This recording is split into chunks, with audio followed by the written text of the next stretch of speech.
का मतलब होता है बेटा कि इसमें जो भी वाइट ड्रॉप अगर स्टेशनरी रखी गई है, इसका मतलब ये हुआ कि उसका जो वेट होगा, देखो an white drop 12 excess electron है, यानी कि इसका मतलब क्या हुआ, उसमें चार्ज कितना हो जाएगा, क्यू बराबर हो जाएगा माइनस के 12 ई हो जाएगा, यस सर 12 एक्सेस इलेक्ट्रॉन है।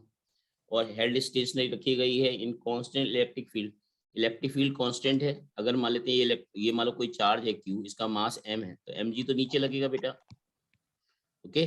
यस और सर एमजी नीचे इलेक्ट्रॉन पे लगेगा। जो फोर्स लगता है वो फील्ड के अपोजिट लगता है। अगर फील्ड आपका नीचे है, अगर फील्ड आपका नीचे है तो इलेक्ट्रॉन में फोर्स कहाँ लगेगा, ऊपर लगेगा, ऊपर लगेगा। क्यू ही लगेगा, ठीक है। तो अब आप देखो, और एक चीज और दे रखी है इसने, इसने मास नहीं दे रखा, डेंसिटी ऑफ वाइल दे दिया है, ठीक है। वो 4/3 पाई आर हाँ, तो क्यूब इसको उससे मास को निकल ले जाएगा सकते तो हैं v 4/3 pi r q into rho into g, ये वेट हो जाएगा। यस सर बस इसको बैलेंस कर देना बेटा, इसको हो जाएगा 12 ई की वैल्यू हो जाए 1.6 10⁻19, और इसको बराबर कर देंगे 4/3, और रेडियस दे, इसमें रेडियस निकालना है pi r q into rho density g, और बस कर देना इसको सॉल्व करके, बाकी सब दे रखा है तो रेडियस। इन्होंने यहाँ पर इलेक्ट्रिक फील्ड की वैल्यू क्यों दे रखी है 2.55? हाँ, तो इलेक्ट्रिक फील्ड की वैल्यू डाल देंगे ना, क्यू ई होता है ना फोर्स, क्यू ई, तो ये तो क्यू हो गया, और ये तो क्यू हो गया, ई भी तो रखना पड़ेगा ना, ई, अच्छा ई यस यस यस सर इसी से आप आर निकाल लेना, ओके ठीक है सर। okay? लिख लो इसको, नोट कर लो।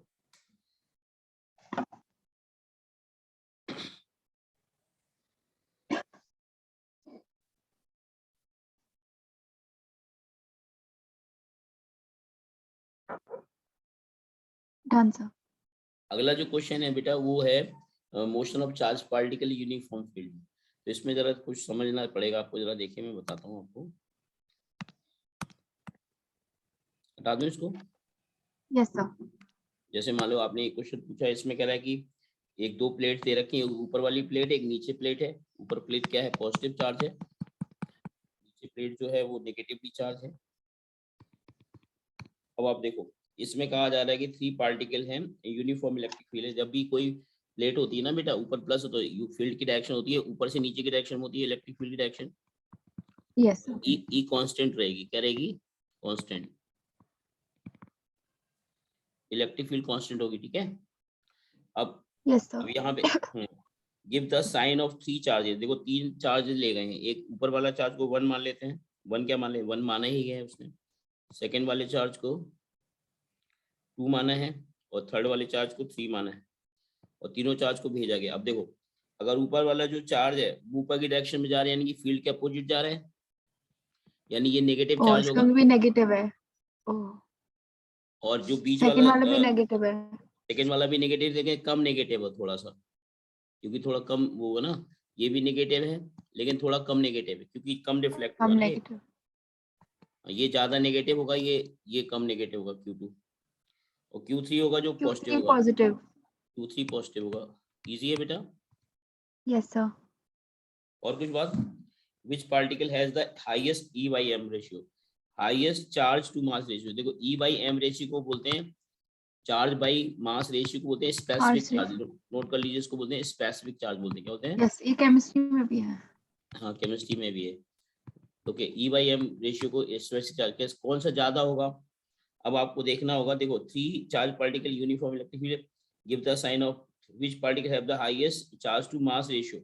अब इसने ये नहीं बताया है कि मासेस के बारे में इंफॉर्मेशन नहीं दी गई है इसने, तो इसको कैसे थिंक करेंगे। अगर मास सपोज करिए, मुझे लगता है जो डिफ्लेक्शन, अगर ध्यान से देखो ना डिफ्लेक्शन, तो जितना 1 का 3 का सबसे डिफ्लेक्शन ज्यादा होगा है। ना, उतने नहीं नहीं, जितना 1 का डिफ्लेक्शन हो रहा है उतना ही आई थिंक 3 का भी हो रहा है, चेक करो जरा, 3 का भी हो रहा है। यानी 3 और 1 का एक जैसा डिफ्लेक्शन हो रहा है ना, चेक करो, यस सर एक जैसा है। है ना। तो इसका मतलब ये हुआ कि इसमें ई बाई हाईएस्ट रेशियो किसका होगा, देखो जिसका मास कम होगा, मास ज्यादा होगा ना, उसका डिफ्लेक्शन कम होगा, क्योंकि चार्ज तो आप देखो, चार्ज तो इसका कम है ही, अगर मास ज्यादा होगा तो डिफ्लेक्शन और कम हो जाएगा। तो मास मुझे लगता है सबसे ज्यादा 2 का होगा, तो क्यू बाई एम, लेकिन याद रखना क्यू क्यू भी कम है ना उसका, क्यू की वैल्यू कम होगी, कम नेगेटिव होगी, लेकिन मास ज्यादा है। क्यू बाई एम रेशियो सबसे जो कम होगा वो ये सेकेंड का होगा। क्यू बाई एम रेशियो जो होगा सबसे कम होगा सेकेंड का, है ना। Yes sir. और 1 और 3 का सेम होना चाहिए, चेक करो जरा, 1 और 3 का सेम होना चाहिए। एक सेकंड सर। 1 और 3 का एक जैसा डिफ्लेक्शन दिख रहा है ना। 3 has highest charge to mass ratio. तो मुझे ऐसा तो लगता है कि देखने से तो डायग्राम ऐसे ही लग रहा है कि 1 और 3 का डिफ्लेक्शन एक जैसा हुआ, बट अपोजिट डायरेक्शन में हुआ। वो ऐसा लग रहा है और वो मास भी इलेक्ट्रॉन का कम होता है, तो आइडियली वन आंसर नहीं होना चाहिए, E/m छोटे नंबर से मुझे डिवाइड लगता है होगा। हाँ यही चीज है। हाँ, क्योंकि चार्ज सेम होता है, नीचे वाला होगा आपका प्रोटॉन, तो प्रोटॉन का मास कम होता है, ज्यादा होता हेवियर है। होता है। हाँ, तो हो गया ना बात, देखो हो गई बात। इन्होंने गलत आंसर दिया है। नहीं, गलत आंसर नहीं दिया, उन्होंने सही आंसर दिया। देखो सर, एक नहीं, बार देख लेते हैं उन्होंने जरा। 3 बोला है। हाँ, तो 3 इसलिए हो रहा है, देखो मैं बता तो रहा हूँ ना, 3 का डिफ्लेक्शन सबसे ज्यादा बोला उसने। यस सर, 3 का बोल रहा है वो। हाँ, तो 3 का डिफ्लेक्शन सबसे ज्यादा क्यों बोला, इसका रीजन मैं बताता हूँ। अगर देखा जाए तो 3 के लिए क्यू बाई एम देखा ना जाए, तो मास प्रोटॉन का ज्यादा होता है ना। और लेकिन यस सर। चार्ज प्रोटॉन का सेम है। और ये कैसे हो सकता है, ऊपर वाला किसका है, क्यू बाई एम इलेक्ट्रॉन का है। इलेक्ट्रॉन का चार्ज और ये दोनों का चार्ज सेम है। अब मास, प्रोटॉन का मास ज्यादा होता है इलेक्ट्रॉन से, इसका डिफ्लेक्शन कम होना चाहिए, 3 का ज्यादा कैसे हो जाएगा। डिफ्लेक्शन 3 का ज्यादा तो नहीं होना चाहिए बेटा, क्योंकि आप खुद सोचो ना, प्रोटॉन का डिफ्लेक्शन कम होगा, इलेक्ट्रॉन का डिफ्लेक्शन कम ज्यादा होगा। होगा। उसमें एक बार कौन सी आंसर किस में देखा आपने, सीबीएसई के उसमें। नहीं सर, एग्जाम्पल में देखा। एग्जाम्पल गलत हो सकता है बेटा, सीबीएसई को उसमें देखना, है ना। एक मिनट। तो आप देख लेना, बाकी हम और आगे बढ़ेंगे, है ना। आइडिया लग गया होगा तन्वी। यस, आइडिया तो लग गया। बाद में डिस्कस कर लेंगे, आइडिया तो लग गया हो कैसे करना है ना। हम्म। आगे बढ़े हम अभी फिलहाल, अभी प्रोटॉन का डिफ्लेक्शन कम होगा इलेक्ट्रॉन से, ठीक है। Yes sir. अगर मैं ग्रेविटी को भी कंसीडर करूंगा, देखो बेटा, अगर मैं ग्रेविटी को भी कंसीडर करूं तब प्रोटॉन का डिफ्लेक्शन ज्यादा होगा। अगर मैं ग्रेविटी को भी कंसीडर करूं, ग्रेविटी को भी ध्यान देना, अगर मैं ग्रेविटी को देखो, ग्रेविटी को अगर करेंगे तो देखो mg नीचे आएगा और QE भी नीचे आएगा, QE भी नीचे आएगा, तो दोनों का नेट फोर्स ज्यादा आएगा। अगर इलेक्ट्रॉन पे देखेंगे तो QE ऊपर आएगा, mg नीचे आएगा, तो इसलिए इलेक्ट्रॉन का डिफ्लेक्शन कम होगा। लेकिन प्रोटॉन का डिफ्लेक्शन ज्यादा इसलिए होगा क्योंकि ग्रेविटी को भी कंसीडर करना पड़ेगा, तो प्रोटॉन का थर्ड का डिफ्लेक्शन ज्यादा हो जाएगा। अभी मेरे को आइडिया लगा कि ग्रेविटी को कंसीडर नहीं किया था अभी हमने। ओके, ठीक है सर। क्लियर है पॉइंट। Yes sir. चलो फिर आगे बढ़े। तो लास्ट हमने इलेक्ट्रिक फ्लक्स में आपको इलेक्ट्रिक फ्लक्स बताया था कैसे निकालते हैं। अब बात ये करते हैं कि अगर मान लो कुछ फील्ड वेरिएबल आ गए तो इलेक्ट्रिक फ्लक्स कैसे निकाला जाता है। वेरिएबल फील्ड में उसको जरा देख लेते हैं, electric flux in variable field, ठीक है। Electric flux in variable field. वाला था ई डॉट इंटीग्रेशन करना था हमें, ई इनटू ई रुको वेक्टर इनटू डी वेक्टर। एक मिनट ध्यान दो। Electric flux in variable field, ठीक है। हमेशा इंटीग्रेशन से नहीं, विदाउट इंटीग्रेशन भी हो जाता है कई बार, जरा समझिए। देखो जैसे मान लेते हैं, सपोज करिए ये एक्स एक्सिस है बेटा और ये वाई एक्सिस है, ये जेड एक्सिस है, ठीक है। और हमने सपोज करिए ये कोई क्यूब ले लिया हमने, ठीक है, कोई क्यूब ले लिया।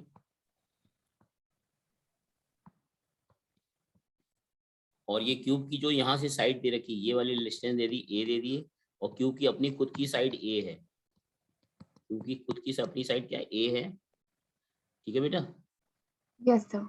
क्यूब की अपनी साइड ए है सारी, यानी क्यूब की साइड ए है। डायग्राम बना लीजिए जरा ये।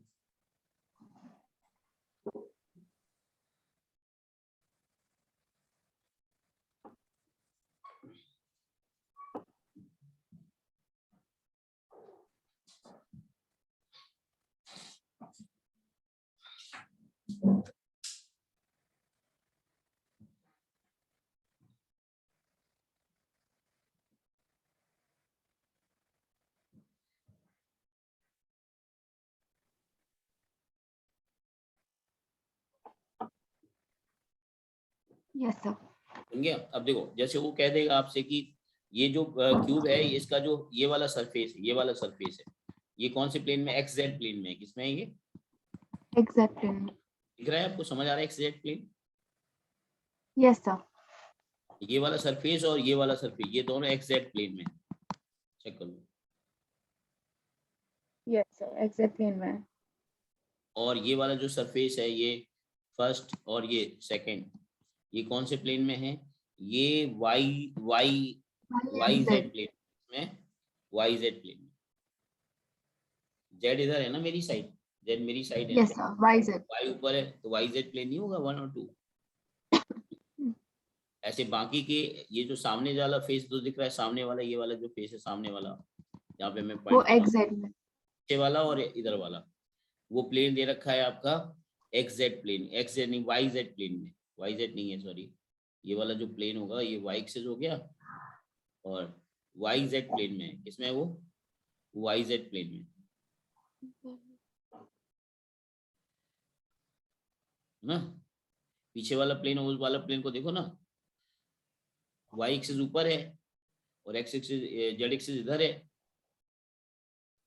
एक्स वाई प्लेन में है, एक्स वाई प्लेन में। वो किसमें है? वो एक्स वाई प्लेन में, एक्स वाई प्लेन में। ठीक है, अब जरा समझिए मेन जो कॉम क्या है वो जरा समझिए। उसमें कुल कितनी फेसेस दिख रही हैं आपको? 6 फेसेस दिख रही हैं। 6. हाँ, तो अब मान लो इलेक्ट्रिक फील्ड हमने दे दी, सपोज करिए x square i plus plus 3j plus 5k, ऐसा कुछ दे दिया। अब बताओ ये जो इलेक्ट्रिक फील्ड है ये कांस्टेंट है या वेरिएबल है? Variable है. हाँ वेरिएबल है। किस डायरेक्शन में वेरिएबल है? X direction. X direction, Y axis और जेड एक्सिस में कांस्टेंट है। तो आपको पता है कि इलेक्ट्रिक फ्लक्स सिर्फ एक्स से कंसर्न होगा, वाई जेड से तो नेट जीरो हो जाता है। आपको बताया था कि अगर इस डायरेक्शन फील्ड कांस्टेंट हो, उस डायरेक्शन में जो होता है वो फ्लक्स क्या हो जाता है? जीरो हो जाता है, नेट 0 constant. आएगा Yes, नहीं sir. जाएगा। हाँ, तो इलेक्ट्रिक फ्लक्स जो आएगा बाकी प्लेन से, जो भी इस वाले प्लेन पर होगा, उस वाले फ्लक्स से तो फील्ड आएगी नहीं, फ्लक्स आएगा नहीं। फ्लक्स किससे आएगा? फ्लक्स इससे आएगा, इस फेस से आएगा और इस फेस से आएगा, बाकी सरफेस से फ्लक्स नहीं आएगा। क्यों बाकी सरफेस से फ्लक्स इसलिए भी नहीं आएगा क्योंकि क्योंकि ई परपेंडिकुलर टू ए है और साथ में कह सकते हैं कि फील्ड कांस्टेंट भी है बाकी सरफेसेस के लिए। अब इस चीज को समझो, बाकी सरफेस के लिए फील्ड कांस्टेंट, जैसे फॉर एग्जांपल हमारे इस वाले सरफेस को मान लेते हैं, इस वाले सरफेस को देखो, इसको 3 मान लेते हैं। 3 सरफेस के लिए अगर देखना चाहें तो 3 सरफेस के लिए इलेक्ट्रिक फील्ड कितनी है? 3 सरफेस कौन सा है? ये वाला है। तो इसके यहाँ पे इलेक्ट्रिक फील्ड कहाँ होगी? इलेक्ट्रिक फील्ड होगी आपकी इधर ऊपर की डायरेक्शन में होगी, ये वाली होगी ना वाई एक्सिस की तरफ, और एक्स एक्सिस वाली फील्ड तो इधर होगी, एक्स एक्सिस वाली फील्ड इधर होगी, वाई एक्सिस वाली फील्ड कहाँ होगी? ऊपर होगी, और जेड एक्सिस वाली फील्ड कहाँ होगी? इधर होगी। Yes, sir. तो आप मुझे बताओ इस सरफेस के लिए ये वाली फील्ड का कोई कंट्रीब्यूशन नहीं रहेगा क्योंकि इसका एरिया वेक्टर जो रहेगा वो इसके परपेंडिकुलर है। Perpendicular. ऐसे ही ई जेड का भी कोई कंट्रीब्यूशन नहीं रहेगा क्योंकि ई जेड भी एरिया के परपेंडिकुलर है। Yes.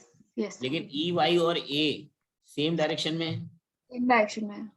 लेकिन फायदा नहीं ना, जितना बाहर निकलेगा उतनी अंदर से जाएगा भी, तो अंदर जाएगा. Field Yes, sir. कांस्टेंट है। तो बाकी हम कहने का मतलब है कोई भी सरफेस से फ्लक्स नहीं आएगा, सिर्फ 1 से आएगा और 2 से आएगा, यानी इन दोनों सरफेस से फ्लक्स आएगा। इस वाली सरफेस से फ्लक्स आएगा, इस वाली सरफेस से फ्लक्स आएगा और इस वाली सरफेस से फ्लक्स आएगा, बाकी फ्लक्स जीरो हो जाएगा। देखो कैसे 1 से फ्लक्स निकालना हो तो कैसे आएगा? देखो 1 वाली फेस अगर आपकी ये वाली है, 1 वाली फेस, 1 वाली फेस जरा देखो, ये यहाँ से कितने डिस्टेंस पर है? ये डिस्टेंस पर है। यहाँ पे इलेक्ट्रिक फील्ड कितनी हो जाएगी? इलेक्ट्रिक फील्ड ऐसे जाएगी ना, इसमें अंदर इंटर करेगा। 1 वाले फेज से लिए एंटरिंग फील्ड हो रही है कि नहीं हो रही है? और चूंकि फील्ड नॉन यूनिफॉर्म है इसलिए entering is equal to leaving नहीं हो पाएगा यहाँ पर। तो यहाँ पे इलेक्ट्रिक फील्ड कितनी हो जाएगी? E1 निकालना तो कितना हो जाएगा? ए स्क्वायर आई नहीं हो जाएगा? A square I. क्योंकि एक्स को क्या रख देंगे? एक्स यहाँ पर क्या होगा? एक्स बराबर ए नहीं होगा यहाँ A पर? होगा. Yes, sir. इलेक्ट्रिक फील्ड क्या होगा? E1 एक्स कितना आएगा? ए स्क्वायर आई, और एरिया कहाँ हो जाएगा इसका? इस सरफेस का जो एरिया होगा वो इधर होगा। Yes, sir. एरिया हमेशा सरफेस के परपेंडिकुलर Perpendicular होता है. ऑब्जर्वर साइड होता है, क्यों भाई? Yes sir. तो एरिया वेक्टर कितना हो जाएगा, एरिया वेक्टर की वैल्यू हो जाएगी, साइड की लेंथ भी ए है तो ए स्क्वायर माइनस आई नहीं होगा, माइनस आई का, यस सर। तो जो फ्लक्स आएगा इस फर्स्ट वाले फेज से, तो अब हम डायरेक्ट E1 डॉट ए लगा सकते हैं। अब आप कहोगे डायरेक्ट क्यों लगा दिया, क्योंकि हमने इस पूरे सरफेस पर तो फील्ड कांस्टेंट ही होगी ना, ये x equal to A put कर देंगे तो कांस्टेंट नहीं आ जाएगी। ओ यस सर, कांस्टेंट आ जाएगी। तो ये कितना हो जाएगा, E1 की वैल्यू हो जाएगी e square a square i dot minus k a square i, कितना ए की power 4 i dot 4 i minus minus. में आ जाएगा, और ये आएगा इसका यूनिट होता है, इलेक्ट्रिक फ्लक्स का यूनिट होता है newton per coulomb into metre square. Electric flux का यूनिट देख लीजिए कैसे आया, ई इंटू ए होता है, इलेक्ट्रिक फील्ड का यूनिट होता है न्यूटन पर कूलम, और मीटर का एरिया का क्या होता है, मीटर स्क्वायर। Metre square. तो कहने का मतलब ये इतना फ्लक्स इससे आया। अब यही फ्लक्स अगर हमें 2 से निकालना होता है इससे, तो 2 के लिए लीविंग होगा, तो 2 के लिए डायग्राम बना लेते हैं यहाँ पे। Plus A to the power 4 आ जाएगा। हाँ, तो plus A to the power 4 नहीं आएगा, थोड़ा सा गलती हो रही है आपसे, देखो क्या होगा, देखो बताता हूँ, थोड़ा सा आप जल्दीबाजी करो। देखो इधर इस पॉइंट पे जो इलेक्ट्रिक फील्ड, इसके लिए तो लीविंग होगा ना, और एरिया कहाँ होगा, बाहर ही होगा, E2। भारी होगा।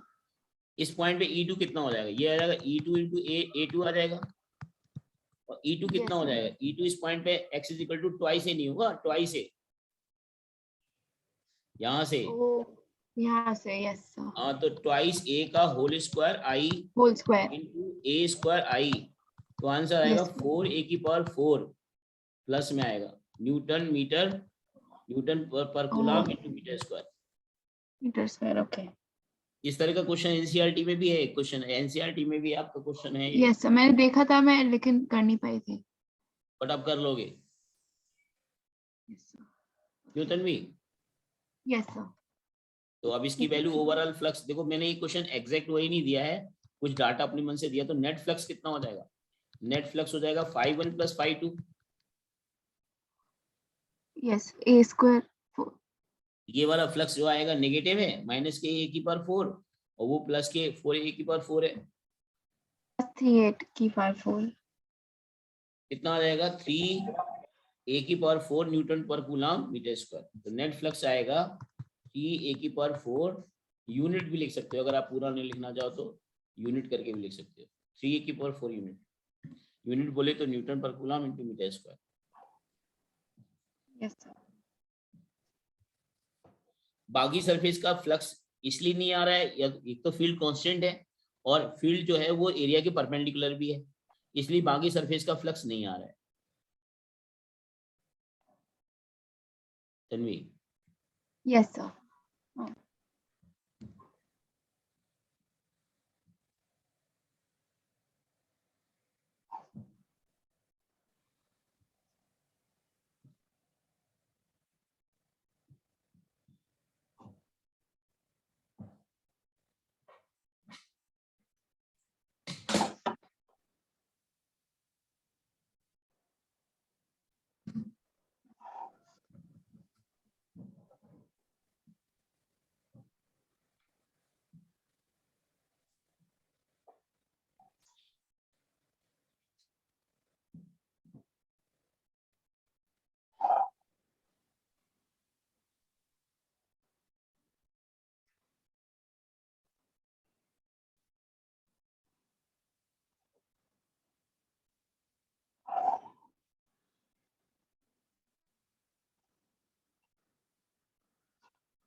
अब वो क्वेश्चन एनसीईआरटी वाला बनाना हो जाएगा आपसे, ठीक है?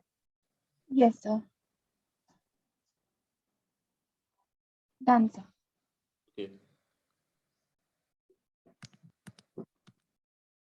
देखो अगर हम बात करेंगे, अब देखो अब बात करते हैं गॉस थ्योरम की। किसकी?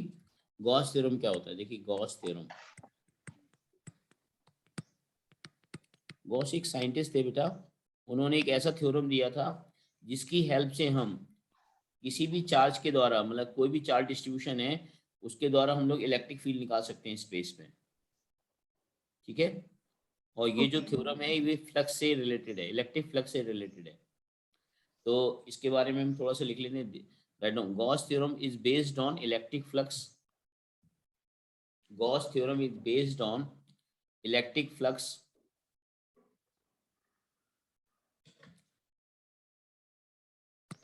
It is based on electric flux. Flux. Based on electric flux. Gauss gave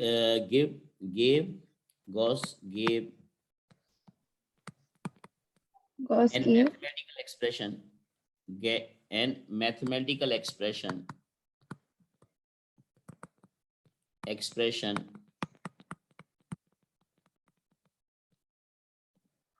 to find electric field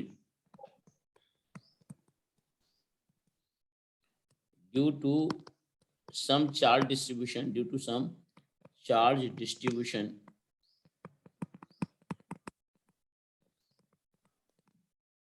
यानी मेन क्या है गॉस थ्योरम का मेन ऑब्जेक्ट क्या है, ये इलेक्ट्रिक फ्लक्स से रिलेटेड है और इन्होंने ये बताया था, एक एक्सप्रेशन दी थी मैथमेटिकली, जिससे हम किसी भी चार्ज के द्वारा हम इलेक्ट्रिक फील्ड निकाल सकते हैं। ठीक है, यस सर। पहले स्टेटमेंट को समझते हैं, क्या कहा था इन्होंने, पहले स्टेटमेंट समझते हैं। मान लो कुछ चार्ज है, कोई कुछ पॉइंट चार्जेस हैं, मान लो प्लस Q1 है, माइनस Q2 है, प्लस Q3 है और माइनस Q4 है, माइनस के Q4, ऐसे बहुत सारे चार्जेस हैं स्पेस में रखे हैं कहीं, और आपसे कहा जाए इस पॉइंट पे इलेक्ट्रिक फील्ड बताइए, ए पॉइंट पे इलेक्ट्रिक फील्ड बताइए, ए पॉइंट। तो सबसे पहले तो आपको इन चार्जेस को इनक्लोज करना पड़ेगा, क्या करना पड़ेगा, इस लाइन से पास होती वाली। और यार अगर पॉइंट चार्ज है तो जो सरफेस होगी वो हमारी स्फेरिकल होगी, कैसी होगी, स्फेरिकल सरफेस होगी। स्फेरिकल इमेजिनरी सरफेस होती है, क्या होती है, इमेजिनरी सरफेस होती है, जिसको गॉसियन सरफेस बोलते हैं। क्या बोलते हैं इसको, गॉसियन सरफेस। गॉसियन सरफेस, ध्यान से समझते जाना। कभी भी पॉइंट चार्ज आपको देखे, पॉइंट चार्ज अगर आपको कहीं देखे बेटा, तो जो गॉसियन सरफेस हो जाती है, जीएस जो होती है गॉसियन सरफेस, वो स्फेरिकल होती है, कैसी होती है, स्फेरिकल। और अगर मान लेते हैं लाइन चार्ज, तो कहीं दिख जाए लाइन चार्ज, तो जो गॉसियन सरफेस होती है वो होती है सिलिंड्रिकल, कैसी होती है, सिलिंड्रिकल। और अगर कोई भी सीट ऑफ चार्ज मिल जाए, क्या मिल जाए, सीट ऑफ चार्ज, तो भी गॉसियन सरफेस जो होती है वो भी सिलिंड्रिकल होती है। लेकिन इसमें सिलेंडर जो होता है वो वर्टिकल होता है, पहले वाले में वर्टिकल सिलेंडर होता है, वर्टिकल, और इसमें सिलेंडर जो होता है हॉरिजॉन्टल। इतना नोट कर लीजिए बेटा।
Done sir.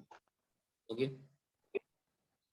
तो अब देखो, अकॉर्डिंग टू गॉस थ्योरम क्या था कि जो भी चार्ज हमने, पहले चार्ज देखते हैं कैसे होते हैं, पॉइंट चार्ज होते हैं तो सरफेस हम डिसाइड करते हैं, जैसे सारे पॉइंट चार्जेस हैं, तो हमने सरफेस कैसे बोली, खींची हमने, स्फेरिकल खींची, स्फेरिकल सरफेस को अज्यूम किया। ठीक है, और हम क्या करेंगे, एक छोटा सा एरिया लिया जाता है, यहाँ पे छोटा सा एरिया लिया जाता है, इस एरिया को बोलेंगे डीए, क्या बोलेंगे इसको, डीए। डीए।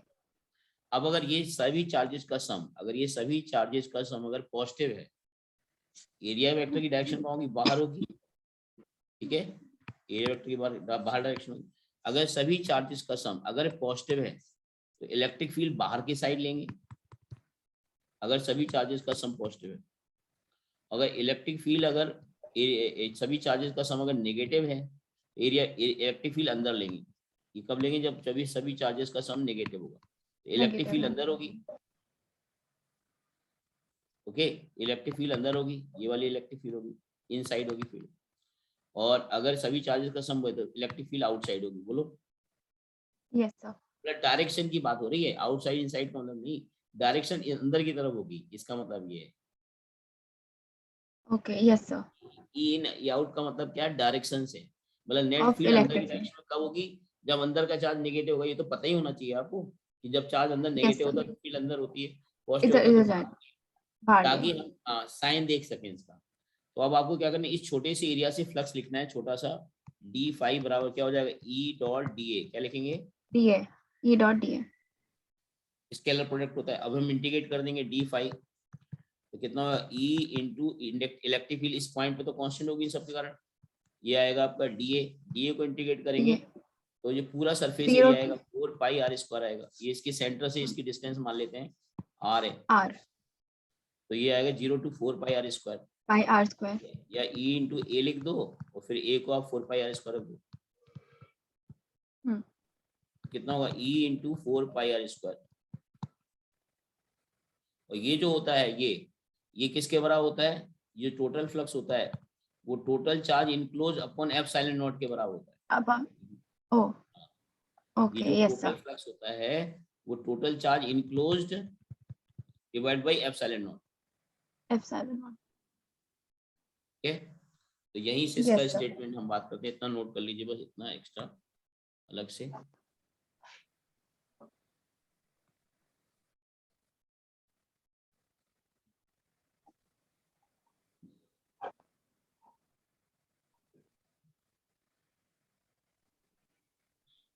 वो हमने आपको एक लिंक भेजा था ना बेटा, वो क्या बोलते हैं Yes उसका, sir. टीचमेंट वाला, Hmm. उसको वो Yes कर sir. लेना, क्योंकि टेस्ट हम चाहते हैं ना, हम उसी में टेस्ट लेंगे आपको, क्योंकि उसमें क्या होता है ऑटोमेटिकली चेक हो जाती है copy. Okay. Sir MCQ test होगा? हाँ एमसीक्यू टेस्ट होगा। आप बताओ, अब सब्जेक्टिव लेना है क्या? नहीं मतलब न्यूमेरिकल नॉर्मल अभी सब्जेक्टिव देखो नहीं उसमें चाहिए. एक्चुअली चाहते अभी हम ऑब्जेक्टिव ले लेंगे, अगली बार सब्जेक्टिव ले लेंगे, ओके ठीक है सर. है ना, ठीक है, एक बार ऑब्जेक्टिव ले लिया करें, एक बार सब्जेक्टिव ले लिया करेंगे, उसमें चीजें आती रहेंगी, ठीक है। फिर एक मिनट कंप्लीट सर. हो जाएगा इलेक्ट्रोस्टैटिक्स तो पूरा फिर ऑब्जेक्टिव ले लेंगे, ठीक है। ठीक है सर. तो मैं वो आपको भेजा, शेयर लिंक करूंगा दोबारा से, आप उसको भेज के तो वो कर लीजिएगा उसको एक्सेप्ट, ठीक है। Yes sir. सर वो लिंक मैं उस पे गई थी, बस एक बार वापस रजिस्टर करना पड़े, वो साइन इन नहीं किया था बस. हाँ तो आप उसको डाउनलोड कर लेना पहले इसको, ट्रीटमेंट को। Yes sir.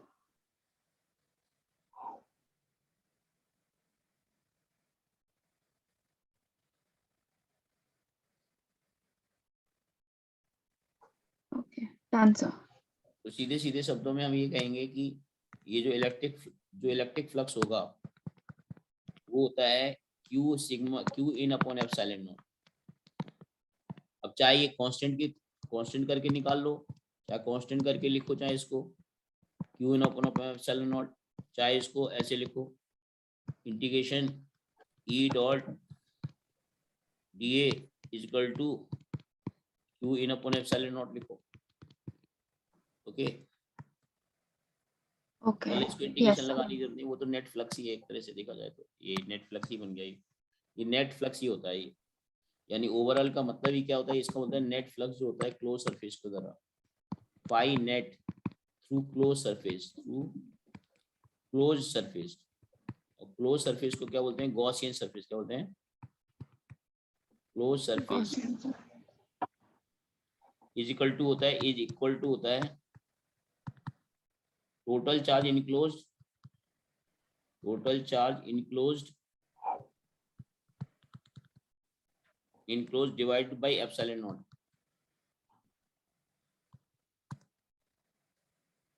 इसका मतलब होता है q total enclosed divide by epsilon naught. अगर एयर में रखें, कहाँ रखें, air vacuum, if placed in air, if placed in air और वैक्यूम, प्लेस्ड इन एयर और वैक्यूम, अगर एयर और वैक्यूम में रखें तो ये जो टोटल फ्लक्स होता है वो क्यू अपॉन एप्सिलॉन नॉट होता है, placed in air. Vacuum. Yes sir.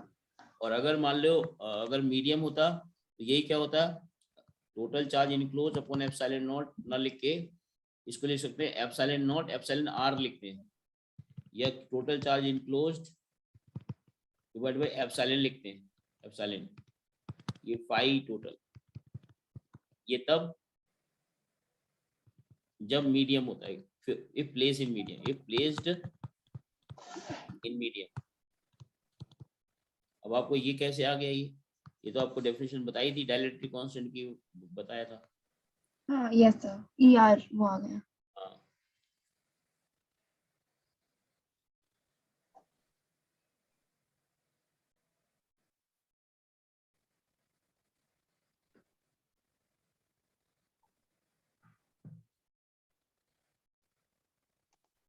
Okay done sir.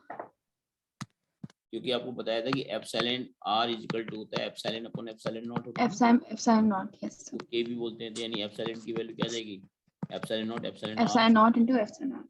Epsilon yes not sir. के, तो वही रख दिया। अगर चार्ज इनक्लोज होगा तो total charge enclose upon epsilon आएगा, इसी को total charge enclose upon epsilon naught के आएगा, या total charge enclose upon epsilon naught epsilon R आएगा, पाई टोटल। ये वाली वैल्यू क्या होता है? ई डॉट ए होता है, या इंटीग्रेशन ई डॉट डी ए हो सकता है। ठीक है, यस सर ओके। फिर से लिख लीजिए, if place in medium, if placed in medium. कोई चीज बार बार लिखने से अच्छे से दिमाग में सेट हो जाता है, क्यों नहीं? Yes sir.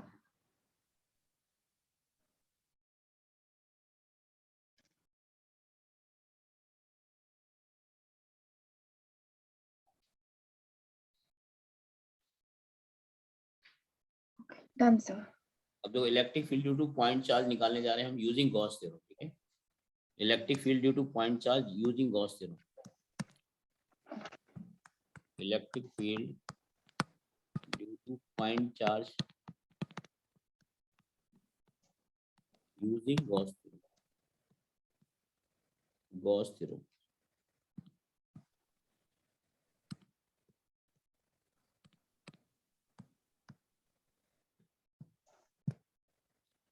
मान लेते हैं हमने कोई पॉइंट चार्ज प्लस क्यू मान लिया, और आर डिस्टेंस से हमने एक गॉसियन सरफेस बना दी स्फेरिकल, एक छोटा सा एरिया मान लिया, एरिया की वैल्यू डी होगी, इलेक्ट्रिक फील्ड बाहर ही होगी क्योंकि चार्ज पॉजिटिव है।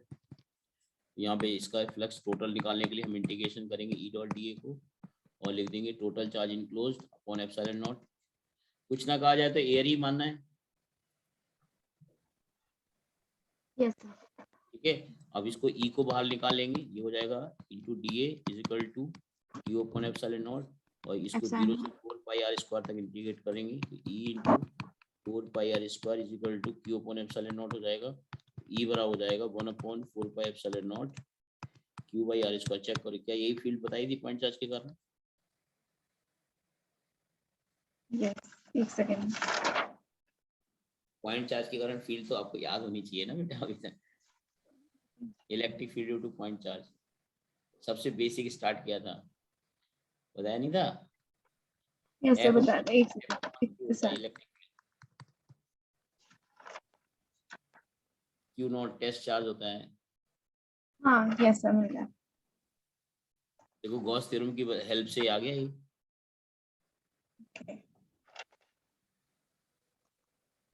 आज टेस्ट है तन्वी, हमने और अभी रिजल्ट पीछे आप किया वो क्या था फिर? वो बस आज ऐसे टेस्ट इंट्रोडक्शन था।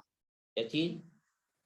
वो जो हमने अभी पीछे देखा वो स्फीयर लेके उसमें 4 चार्जेस थे, वो कोई डेरिवेशन नहीं था, वो बस एक वो एक्सप्लेनेशन। डेरिवेशन नहीं, वो गॉस थ्योरम का थीम था, बेस थीम था। वो बताने के लिए ये था कि अगर 5 चार्जेस हो तो सभी चार्जेस का सम लेते हैं।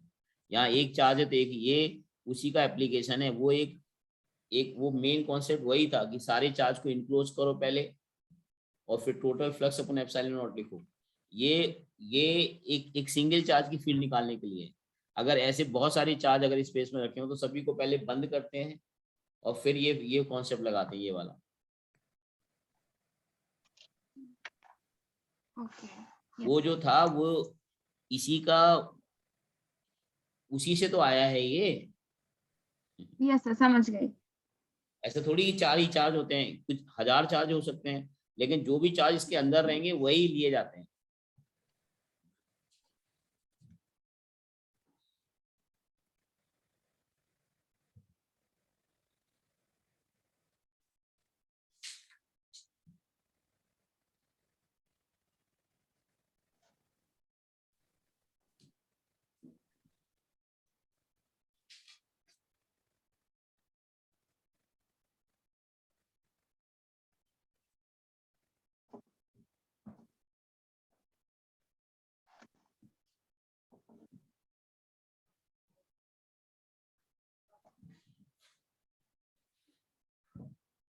W by R square.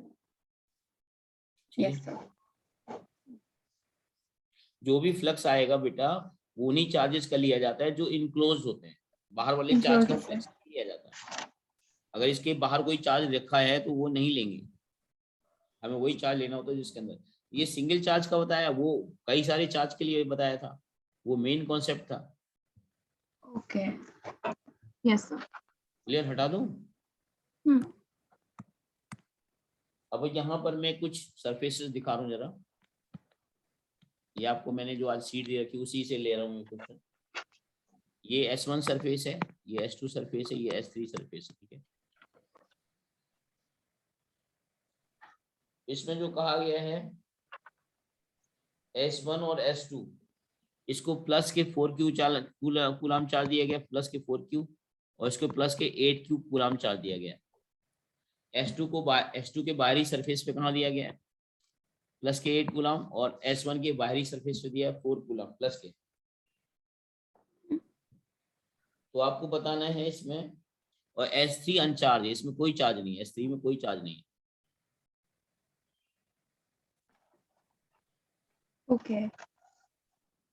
तो आपको 5-1 सरफेस S1 से फ्लक्स, और सरफेस S3 से जो फ्लक्स है वो 5-3 है। सरफेस S1 से जो फ्लक्स है कितना है, वो 5-1 है, 5 और 1. S3 से जो फ्लक्स है वो 5-3 है।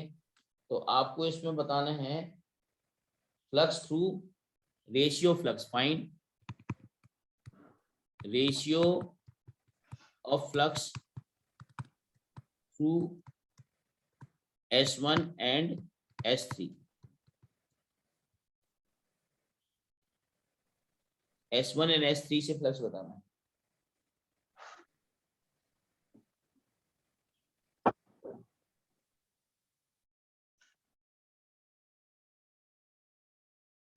यानी कि 5-1 अपॉन 5-3 बताना है, 5-1 upon 5-3।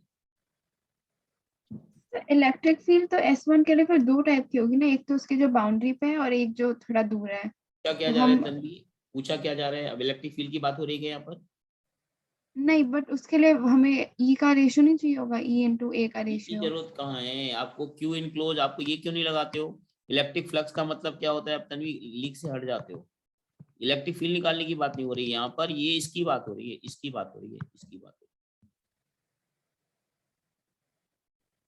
Total charge enclose upon epsilon not की बात हो रही है।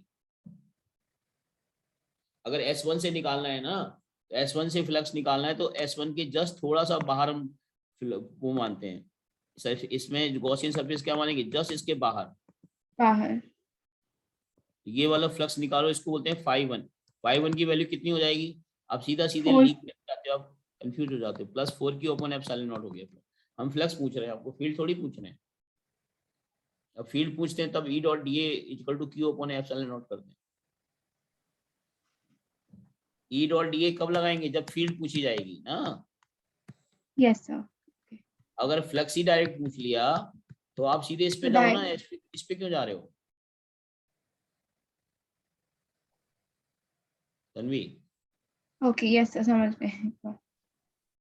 और 5-3 कितना होगा? 1:3. 5-3 कितना होगा? 5-3 अगर 3 निकालो तो 12 इसके, by हम E. यहाँ पे गॉसियन सरफेस खींचेंगे, तो जब गॉसियन सरफेस यहाँ खींचेंगे तो टोटल चार्ज इनक्लोज क्या हो जाएगा?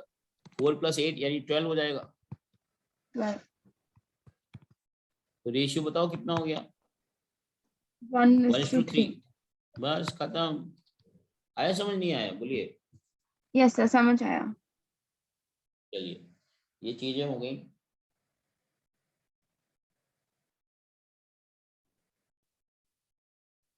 अब बताओ जरा, एक क्वेश्चन मैं और पूछ रहा हूँ, ये हमने शायद आपको दिया हुआ है, ये एक्सरसाइज की क्वेश्चन नहीं पूछना, एक्सरसाइज क्वेश्चन आप खुद बनाए ना। हम एक और क्वेश्चन ले रहे जा रहे हैं। जैसे कई बार क्या होता है, सरफेस इनक्लोज नहीं होती, जैसे इधर देखो, इसको हटा दें। Yes sir. जैसे कई बार उसने कह दिया कि जैसे कोई क्यूब ले लिया,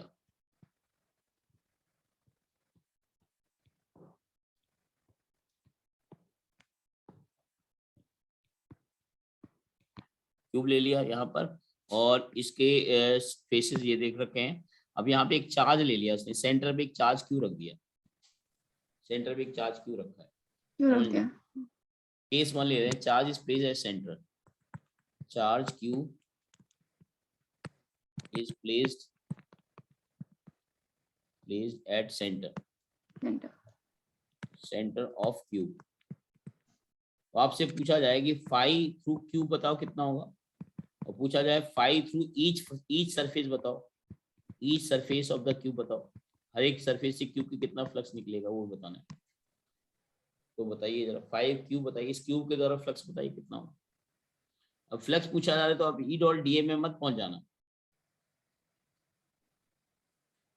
तो वो तब यूज होगा जब वो खुद बोलेंगे कि इसका कुछ वो तब जब वो इलेक्ट्रिक इलेक्ट्रिक फील्ड फील्ड है। की बात करें, इलेक्ट्रिक फील्ड निकालने के लिए कहे, इलेक्ट्रिक फील्ड निकालो, तब ई डॉट डी ए पे करना है।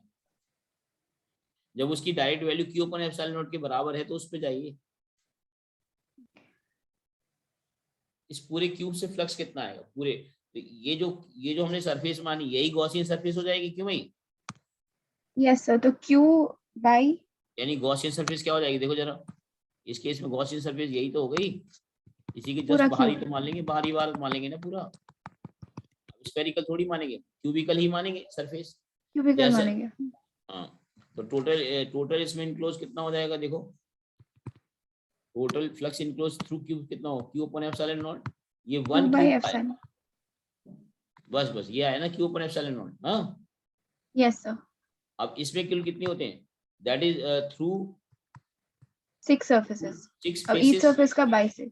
तो 1 फेस से बताना है तो कितना होगा 1/6 ऑफ, तन्वी क्लियर हो गया। यस इसका सर। आंसर ये होगा और इसका आंसर ये होगा, गेटिंग ओके। बेटा। Yes sir. इसकी अच्छे से प्रैक्टिस कर लेना, ठीक है तन्वी। Yes sir.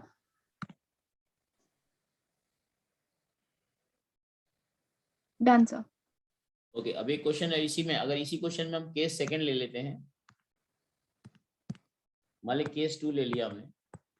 अब चार्ज हमने क्यूब के फेस पे रख दिया, charge Q is place at the face, अगर एक वन ऑफ द फेस रख दिया, यहाँ पे रख दिया, सामने फेस पे रखते हैं, फेस को हम इधर दिखा देते हैं, चार्ज इधर रख दिया, कोई एक फेस पर रख दिया चार्ज, यहाँ रख दिए, इधर या इधर कहीं भी रख दें, या इधर हो सकता था, इधर हो सकता था, है ना। Yes sir. Yes. Charge Q को हमने यहाँ रखा, तो अब अगर आपसे कुछ पूछा जाएगा फाई थ्रू दिस क्यूब बताना है कितना होगा, फाई थ्रू दिस क्यूब बताना है, और फाई थ्रू ईच सरफेस बताना है, ईच सरफेस। एक बात ध्यान रखना बेटा, जब ई सरफेस से पूछे और सरफेस पे चार्ज रखा है, तो फ्लक्स उस सरफेस के द्वारा नहीं आएगा जिस सरफेस पे चार्ज रखा है, उस सरफेस के द्वारा फ्लक्स नहीं आएगा, या फ्लक्स उस सरफेस के द्वारा नहीं आता है जिन जिन सरफेस को चार्ज टच कर रहा है। अब ये जो तो ऐसा चार्ज क्यों? क्यू है, ऐसा इसलिए क्योंकि इलेक्ट्रिक फील्ड परपेंडिकुलर हो जाती है ना उसके। अब देखो, जैसे मान लो इसकी वजह से निकाले, इलेक्ट्रिक फील्ड बाहर की तरफ होगी, इधर की तरफ होगी, ओह। हाँ, और एरिया कहाँ होगा, इधर बाहर की तरफ। तो आप देखो ना बाहर की इस, तरफ। हाँ, एरिया वेक्टर और इलेक्ट्रिक फील्ड के बीच में, प्लेन के बीच में एंगल क्या हो, 90 नहीं हो गया, 90 हो गया। तो उससे फ्लक्स नहीं निकलेगा, ठीक है। तो यहाँ पर आपको करना होगा ये काम कि अगर चार्ज कोई सरफेस पे रखा है, तो जिस सरफेस को टच कर रहा है उस सरफेस से फ्लक्स नहीं आएगा, बाकी सभी सरफेस से आएगा। तो पहले तो इसको, सर एक और डाउट, जो इलेक्ट्रिक फील्ड आपने बनाई थी वो थी अलोंग द सरफेस थी, और जो एरिया था वो बाहर निकल रहा था, तो इससे वो परपेंडिकुलर हुए है ना? हाँ मैं बता रहा हूँ, फिर से बता देता हूँ। जैसे मान लो हमने एक सरफेस ले लिया, देखो जैसे हमने ये सरफेस ले ली और चार्ज अगर यहाँ रखा है, तो इसकी इलेक्ट्रिक फील्ड कहाँ होगी, इधर होगी ना, इसके ये तो पास होगी नहीं ना इससे, और ये जो फील्ड जो सामने की तरफ आ रही है, सामने की तरफ आ रही है, ओ, वो ऐसे निकल के आएगी बाहर। वो बाहर निकल, लेकिन वो सरफेस से निकली थोड़ी है, वो तो चार्ज तो सरफेस के सरफेस को झांक रहा है ना, वो तो फील्ड सरफेस से पास थोड़ी हुई, वो तो चार्ज से ही बाहर निकल गई फील्ड। इधर देखो बेटा, जैसे मान लेते हैं ये है चार्ज यहाँ रखा है, हम्म। ठीक है। ओके अब आप देखो इस सरफेस का फ्लक्स निकालना है तो ये फील्ड इधर भी होगी, इधर भी होगी, इधर भी होगी, इधर भी होगी, इधर भी, थ्री डायमेंशनल होगी ना फील्ड, अंदर भी होगी। यस सर यस तो सर अब इस सरफेस के लिए अगर फ्लक्स निकालना चाहते हैं तो ये फील्ड तो क्या होगी, ये तो फील्ड इसी प्लेन में हो गई ना ये, यस सर इसी प्लेन में हो गई। और एरिया कहाँ होगा इधर, तो ये वाली फील्ड और एरिया वेक्टर की एंगल क्या हो 90। अब 90 जो फील्ड बाहर जा रही है वो सरफेस से निकल के थोड़ी आई, वो तो इस सरफेस के बाहर से ही चली गई ना बाहर, यस सर ओके मतलब वो सरफेस के अंदर घुस के थोड़ी आई, सरफेस से अंदर घुस के, वो तो चार्ज बाहर ही रखा है ना सरफेस पर, यस वो सर तो बाहर ही चली समझ गई, ओके समझे। ऐसे ऐसे हो रहा है। तो एक रूल हमने बना दिया है कि जब भी कोई चार्ज किसी सरफेस को छू रहा है तो सरफेस से फ्लक्स नहीं देता, वो नहीं देता okay. बाकी सरफेस से देगा।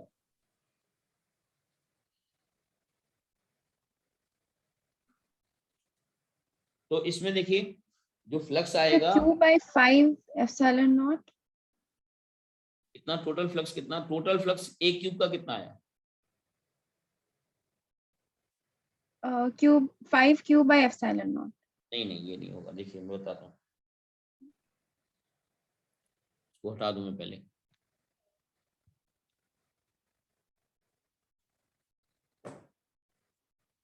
पेन कहाँ गया,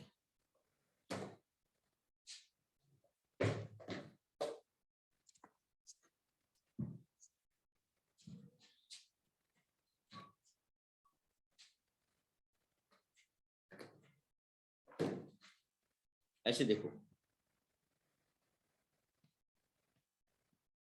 जैसे क्यूब बनाया हमने ये, चार्ज हमारा यहाँ रखा है, तो देखो अब इसको हमें इस चार्ज को बंद करना पड़ेगा ना, पहले बंद है ही नहीं, गॉस थ्योरम लग ही नहीं सकती है अभी, तो हमें एक सिमिलर क्यूब और लेना पड़ेगा, इधर एक सिमिलर क्यूब मानना पड़ेगा, इधर एक सिमिलर क्यूब मानना पड़ेगा, ऐसा कुछ सिमिलर एक क्यूब मानना पड़ेगा ये, और सिमिलर क्यूब मानेंगे तो अब ये बंद हो जाए, इससे इसी को टच करता हुआ ताकि ये ढक जाए चार्ज, ओके एक सिमिलर क्यूब। अब हम कहेंगे दो टू क्यूब का जो फ्लक्स है, टू क्यूब का जो फ्लक्स है वो क्यू अपॉन एप्सिलॉन नॉट है, Q/ε0 तो वन क्यूब का कितना होगा, 1/2 Q upon epsilon not. Tanvi, sir ये समझ नहीं आया एक्चुअली। गॉस थ्योरम ने क्या बोला था, गॉस ने कहा था कि सबसे पहले जो चार्ज है उसको इनक्लोज करना पड़ता है, इनक्लोज करना है तो अगर इनक्लोज नहीं करेंगे तो क्यू अपन एप्सिलॉन नॉट बोल ही नहीं सकते ना, चार्ज इनक्लोज कहाँ हुआ, तो चार्ज इनक्लोज करने के लिए हम एक आइडेंटिकल एक सरफेस और मानेंगे, एक सेम क्यूब और मानेंगे, तो अब ये चार्ज ढक तो गया दो ना, क्यूब यस सर ये चार्ज अब बीच में हो गया, ढक गया, कवर हो गया, ओके तो इसलिए 2 क्यूब ओके हाँ तो दो क्यूब से फ्लक्स क्यू अपन एप्सिलॉन, तो एक क्यूब से कितना हुआ, क्यू अपॉन 2 एप्सिलॉन नॉट। 2ε0 अब देखना, अब एक क्यूब से flux Q upon 2 epsilon not तो आया, लेकिन ये जो एक क्यूब से फ्लक्स आया क्यू अपॉन 2 एप्सिलॉन नॉट, ये सारी 6 फेसेस के लिए नहीं है, it is not for 6 faces of single cube, it is not for all 6 faces, क्योंकि उसमें एक फेस तो कंट्रीब्यूट ही नहीं कर रही है,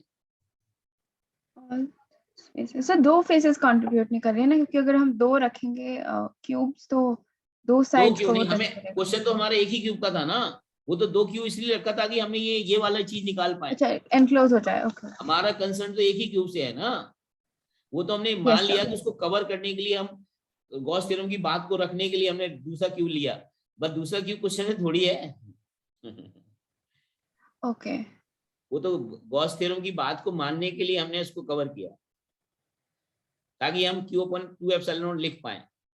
लिख पाए तो आप बताओ क्यू अपॉन 2 एप्सिलॉन नॉट जो है वो 6 फेसेस के बराबर, 6 फेसेस में थोड़ी कंट्रीब्यूट कर रहा है, सिर्फ 5 ही 5 फेस। फेसेस हाँ अब आई बात समझ में, तो इसका मतलब ये सिर्फ लेकिन 5 हम उसे फेस, पूरा क्यूब का ही मानेंगे हाफ हाँ ये पूरा जो cube Q all upon the 2 epsilon not जो आया वो पूरा क्यूब का आया, लेकिन पूरे क्यूब में सिर्फ 5 ही फेस कंट्रीब्यूट कर रही है, तो इसका कंट्रीब्यूट मतलब कर ये रहे हुआ हैं ये जो फ्लक्स हो गया थ्रू 5 फेसेस हो गया, थ्रू 5 फेसेस, बोलो ना yes of A sir through cube. 5 faces तो वन फेज से क्या होगा, वन फेज से कितना हो जाएगा? q/10 1/5 of q upon twice epsilon not. कितना हो जाएगा ये? q upon 10 epsilon not. Okay. Yes sir. Interesting Tanvi. Yes sir, interesting. अब देखना, अब एक और हम नया केस लेने जा रहे हैं। अब इसमें तुम अपना दिमाग लगा के करना, ठीक है? इतनी सारी चीजें समझ आ गई है तुमको। तो नेक्स्ट केस नोट कर लेते, हटा दो इसको तन्वी। Yes sir. अब मान लो केस 3 ले लिया हमने। अब हमने एक क्यूब ले लिया,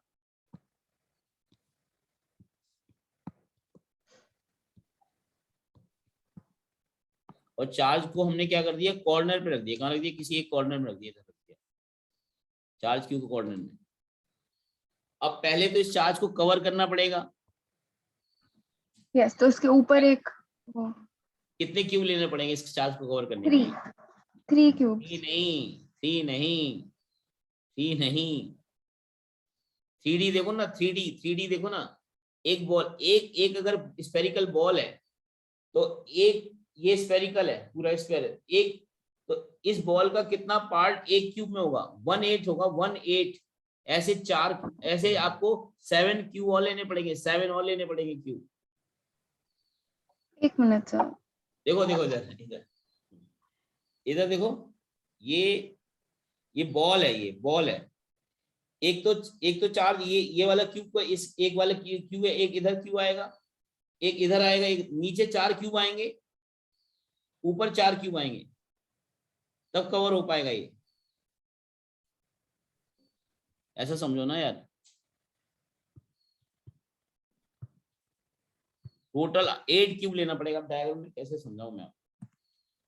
इस चार्ज क्यूब को कवर करने के लिए हमें 8 क्यूब चाहिए, 8 इंक्लूडिंग दिस। वो 1/8 कैसे आया? वो 1/8 कहाँ से आया? कि बताता हूँ ना, आप थोड़ा सा दिमाग लगाओ तो आपको समझ आएगा। 1/8 आया कैसे, बताता हूँ। अगर ये बॉल इधर रखी है, ये बॉल इधर रखी, 3 डायमेंशनल है बॉल, नहीं है चार्ज बॉल, ये 3 डायमेंशनल है। Okay, 3 dimensional. अगर एक तो हमारे ये है, एक इसके इधर आना पड़ेगा, एक इधर आएगा, एक इधर आया, एक उधर जाएगा, 4 आएंगे नीचे, 4 ऊपर आएंगे। ऊपर सेम 3, 2 आगे। ओके, अब बना के देख लो, चाहे 8 क्यूब चाहिए तब ये पूरा कवर हो पाएगा। ओके 1 2। ओ ऐसे समझो ना, देखो इधर ये कॉर्नर है, ये कॉर्नर है। कॉर्नर में एक तो ये हो गया, एक इसके बगल से, एक इधर से, एक इधर से, ये पूरा नीचे का हाफ क्यूब का हाफ बॉल कवर हो जाएगी। अगर 4 नीचे ले लेंगे क्यूब बराबर, तो पूरा आधा पोर्शन बॉल का कवर हो जाएगा। आधा पोर्शन जो है ऊपर वाले 4 क्यूब कर देंगे। ओके, तो यस सर। हाँ, एक क्यूब के अंदर कितना पोर्शन गया? 1/8 गया ना 1/8 क्या? तन्वी? यस सर, अभी समझ आ गया। वो 1/4 1 वो ऐसे करके। समझे? इसका जो एक सरफेस है क्यूब का, वो 4 सरफेस, वो 1/8 और पार्ट दूसरी इसके अंदर होगा, 1/8 पार्ट इसके अंदर होगा। पार्ट इसके अंदर होगा। तो ऐसे 8 क्यूब लेंगे तो पूरा सरफेस अंदर आ जाएगा ना। तो ऐसे हमें यस सर। इसके अलावा 7 क्यूब और लेने पड़ेंगे। ये है ही, 7 और लेने पड़ेंगे, 4 नीचे 4 ऊपर। Okay, yes sir. 3D को विजुलाइज कीजिए ना, 3D को, तो आपको समझ आएगा। यस, अभी विजुअलाइज किया, अब समझ आया। केमिस्ट्री में भी तो सॉलिड स्टेट आता है ना, केमिस्ट्री में नहीं आता सॉलिड स्टेट? सर आता है, पर हमने उस चैप्टर से शुरू नहीं किया है, मैंने डीएनएफ ब्लॉक से शुरू किया। ओके, तो अब इस क्वेश्चन को कंप्लीट करके बताइए।